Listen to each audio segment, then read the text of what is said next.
এখানে আমাদের এক ছাত্র ভাই সে হচ্ছে রাস্তা লেন ডিভাইড করতেছে। হ্যাঁ, তা ভালো কাজই তো করছে দাদা। সবে এত লড়ে শেখ হাসিনাকে দেশ থেকে তাড়িয়ে স্বাধীনতা এনেছে, তা এখন দায়িত্ব নিয়ে কাজ করতে হবে না? আমাদের যদি ধমক না দেন তাইলে একটা বিকল্প পরামর্শ দিতে পারি। কি তাই ভাবছেন তো? ঘন্টা পুরো ভিডিওটা তাই দেখুন, তাহলে বুঝবেন যে নেই কাজ খইবাজ এই কথাটা প্র্যাকটিক্যালি করে দেখানো কাকে বলে। এ মাল তাই করে দেখিয়েছে। মস্কারা করে কথা বলবেন না তো আঙ্কেল। এই লেনে পাঠাইতেছে, গাড়ি ওই লেনে পাঠাইতেছে, তার পিছনের দিকে যা সব সেম হয়ে যেতেছে। শুধ না হ্যাঁ, এই যে এনে এনে কে কইছে ভাই তোমারে দাঁড়াইতে? সেই বাল ফলাইতেছো। হ্যাঁ ঠিকই বলেছেন দাদা, ওটাই ফেলাচ্ছে। আর ওকে কে কি বলবো, ও নিজেই এখন প্রশাসন, ঠিক আছে। আর যা সব লুট করেছে এরপরে দেখবেন ওগুলো পরেই ওখানে ডিউটি করছে। ওই যে ব্রা প্যান্টি সায়া ফায়া সব লুট করেছিল না শেখ হাসিনার বাড়ি থেকে, সব ওগুলো পরেই কাজ করছে। জি স্যার, আপনি ঠিক এখন বলেছেন। দেখো সরকারের নতুন এসছে, দেশ স্বাধীন হয়েছে, তা নতুন নতুন নিয়ম তো তৈরি করবে দেশ, তাই এটাই নতুন নিয়ম তৈরি করেছে।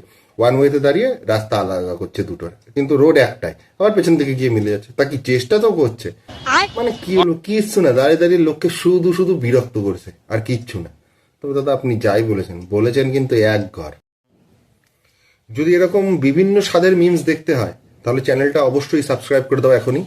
পুরো ভিডিওটা দেখো, নানা রকমের মিমস আছে। কমেন্ট করে জানাও যে কোন ভাগটা তোমাদের সবচেয়ে বেশি ভালো লেগেছে, ঠিক আছে? চলো। এটা কি ওর নিজের গা?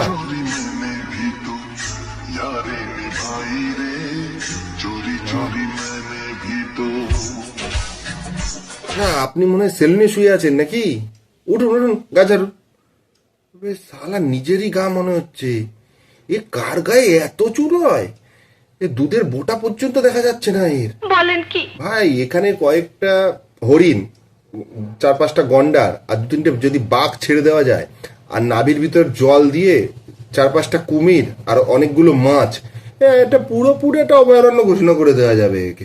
মানে শালা কার বগলে এত বড় চুল হয়? বাঘ এখানে লুকিয়ে থাকতে পারবে পুরো একেবারে শিকার ধরার জন্য একেবারে। ঠিক আছে, করে দিন দাদা, ভালো বিজনেস। তারপর জিপসি নিয়ে পর্যটকরা যাবে সাফারিতে।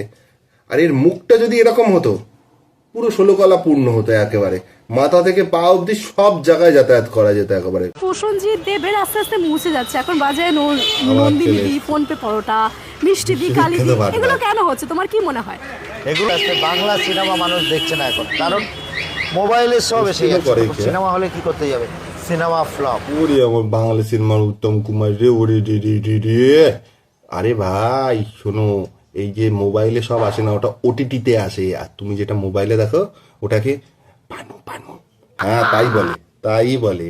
আর দিদি, আপনি যাদের কথা বললেন, এদের একটা নির্দিষ্ট সংখ্যক অডিয়েন্স আছে, সে কম হোক বেশি হোক, 100, 1000, 10,000, 1 লাখ, 10 লাখ হোক, আছে এদের। আর আপনার মতো লোকেদের কাছেই এদের দাম কমে যাচ্ছে, যারা বিরিয়ানিতে ঘি ঢালা দেখে যা বুঝবার আমি বুঝে এরকম করে, গিয়েছি। তাই না? এদের কাছে ভিডিও করতে চলে যান, আর তারপরে এর ভিডিও খেয়েই বলে পরোটা বাজেই। এর পরোটা খেয়ে লোকে একেবারে কলকাতা থেকে একেবারে দুর্গাপুর অব্দি হাঁকতে যায়। এই পরোটা খেয়ে পাতলা পায়খানা হতে হতে দুর্গাপুরে, এটা কিন্তু ব্যাপারটা বাস্তব কথা। এই যারা ফুড ব্লগিং এর নামে এই করছে, এই কালো জমদূতার কাছে গিয়ে এইসব কন্ট্রোভার্সিয়াল কোশ্চেন করছে, এরা জানে কিন্তু যে ভুল ভাল বলবে, তাই এর কাছে গিয়ে এইসব কোশ্চেন করে। আগে ফুড ব্লগিং ছিল খাবার খেয়ে তার রিভিউ দেওয়া, আর এখন ফুড ব্লগিং অন্য জিনিস হয়ে গেছে। বলে না যে কাজটা করতে তুমি প্যাশনেট, যে কাজটা করে খুশি পাও, সেই কাজে তুমি উন্নতি করবে। আগে ঘরে কুটকাচালি করতো, এখন রাস্তায় বেরিয়ে কুটকাচালি করে। फाइनली मैं एक प्रपोज यार, मैं तुझे भाई बना बोलती हूं। ओए चल, भाई वाला कान बंद है, मेरा भाई मत बोल। ये ভাই, হ্যাঁ এরা এই করে বেড়াচ্ছে, আর আমি এখনো রাত্রিবেলা সানডে সাসপেন্স শুনছি। মোবাইল স্ক্রল করতে করতে টম এন্ড জেরি চলে এলে, তারপরে হাদা বোধা নন্টে ফন্টে চলে এলে, ওই সব দেখছি। তুমি সব কি বলছো? আছো আমার মতো যারা এখনো এরকম করো? হ্যাঁ, আর এদের জন্য বলা হচ্ছে না কি, জল বাঁচাও, পেট্রোল বাঁচাও, বিদ্যুৎ বাঁচাও। ভাই আমার মনে হয় এরা যথেষ্ট ম্যাচিওর, নিজেদেরটা নিজেরা করে নিতে পারবে, আমাদের আর এত দায়িত্ব নিতে হবে না। সন্দেহ, তুই ঠিক কথা বলেছিস। এই বয়সে যদি মা একদিন খেলতে যেতে না দিত বিকালে, যদি বলতো না যেতে হবে না, খেতে দিতাম আমি। আর এরা কোথায় চলে গেছে? সালা নেট পুরো একটা জেনারেশনকে পুরো নষ্ট করে দিল। পদ্মশ্রী অ্যাওয়ার্ডের লিস্ট প্রকাশ হয়েছে, ঠিক আছে, তাতে অরিজিৎ সিং এর নাম আছে। এরপরে সোনু নিগম একটা ভিডিও ছেড়েছে, দেখুন ভিডিওটা আগে, তারপরে বলছি। दो ऐसे सिंगर्स जिन्होंने पूरी दुनिया के सिंगर्स को इंस्पायर किया है, वो है, एक को तो हमने पद्मश्री पे ही सिमटा दिया है, वो है मोहम्मद रफी साहब, और एक हैं जिन्हें पद्मश्री भी नसीब नहीं हुआ है, किशोर कुमार जी।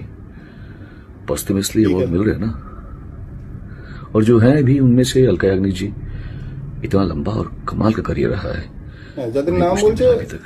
ভুল কিন্তু বলছে। श्रेया घोषाल बहुत समय से वो भी अपनी कला का लोहा मनवा रही है, उनको भी मिलना चाहिए। একদম। सुनिधि चौहान, হ্যাঁ, उन्होंने भी एक पूरी जनरेशन को इंस्पायर किया अपनी अलग सी आवाज से, उन्हें भी कुछ नहीं मिला अभी तक। और ऐसे कौन से नाम हैं ভুল বলছে। किसी भी फील्ड के हों, चाहे वो गायन हो या एक्टिंग हो या साइंस हो या लिटरेचर। কিন্তু ব্যাপারটা হচ্ছে, যখন 2022-এ সোনু নিগম নিজে পদ্মশ্রী পেয়েছিল, তখন এগুলো কেন বললো না? তখনও তো বলতে পারতো না। আর ব্যাপার হচ্ছে, নিজের ফার্টিলিটি থেকেই এখন কেউ পাচ্ছে, তো অসুবিধার কি আছে? যাদের নাম বলে তারা সবাই পাওয়ার যোগ্য, আরো বড় বড় অ্যাওয়ার্ড পাওয়ার যোগ্য, কিন্তু পদ্মশ্রী অরিজিৎ সিংও পাওয়ার যোগ্য। নিজে যখন পেয়েছিল তখন কোনো ভিডিও নেই, 2022-এ দিয়েছিল কিনা আমার মনেও নেই। আর যখন করণ জোহার, একতা কাপুর এরা পেল, তখন একজন হচ্ছে সিরিয়ালের পর সিরিয়াল বানিয়ে যাচ্ছে, যাতে প্রতি সপ্তাহে হওয়ার বর পাল্টাচ্ছে, নয় বউ পাল্টাচ্ছে। আরেকটা আছে অল্ড বালাজিতে, যেখানে সব পণ ছাড়ে। আর করণ জোহার তো বলিউডের একেবারে দিশাই পাল্টে দিয়েছে, নতুন নতুন সিনেমা করে, তখন কোনো বক্তব্য নেই। এখন এই সময় এই ভিডিওটা অরিজিৎ সিং এর নাম বেরোনোর পর ছাড়া কতটা যুক্তিযোগ্য?